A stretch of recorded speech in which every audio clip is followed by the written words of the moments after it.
నమస్కారం. నా పేరు శ్రీరామ్ శర్మ. ఇప్పుడు ప్రతి ఒక్కళ్ళు కూడా కొంచెం ఆస్తున్నా కూడా వీలునామా రాస్తే చాలా బాగుంటుంది.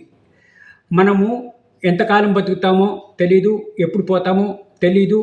మన తదనంతరము మన కుటుంబ సభ్యులు ఆస్తుల గురించి తగాదాలు పడకుండా, కొట్లాడకుండా, కోర్టుల చుట్టూ తిరగకుండా, సంవత్సరాలు వేస్ట్ చేసుకోకుండా ఒక వీలునామా క్రియేట్ చేసుకుంటే మన ఆకాంక్ష, మన తదనంతరం మన స్థిరచరాస్తులు ఎవరికి చెందాలి అని తెలుస్తుంది.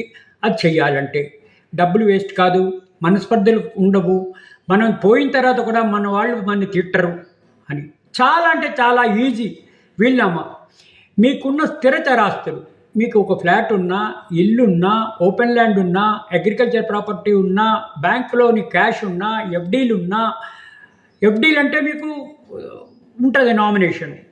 వేరే వాటిలో అయితే మీ తదనంతరము ఎవరికి చెందాలి అని ఒక చిన్న కాగితం మీద రాసి 2 విట్నెస్లు తీసుకుంటే సరిపోతుంది. దాన్నే వీలునామా అంటారు. ఆ వీలునామాలు ఎన్నైనా రాయొచ్చు.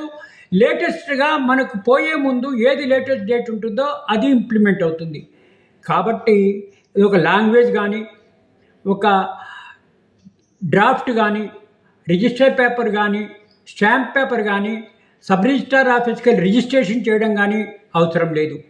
చిన్న పేపర్ మీద తన సొంత హ్యాండ్ రైటింగ్తో రాస్తే సరిపోతుంది.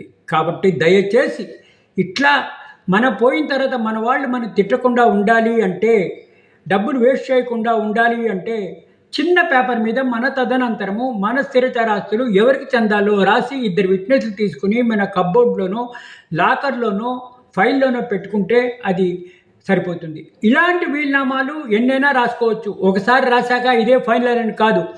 ఏది లేటెస్ట్ వీలునామా ఉంటుందో డేటు అదే వ్యాలిడ్. కాబట్టి దయచేసి ఎప్పుడూ కూడా ఏది పేపర్ మీద రాయకుండా ఉండకండి. ఏదో ఒక పేపర్ మీద మీ తదనంతరము మీ స్థిరచరాస్తులు ఎవరికి చెందాలో రాసి ఉంటే చాలా బాగుంటుంది. మనస్పర్ధలు ఉండవు, డబ్బులు వేస్ట్ కావు. కాబట్టి దయచేసి అది చేసుకోండి.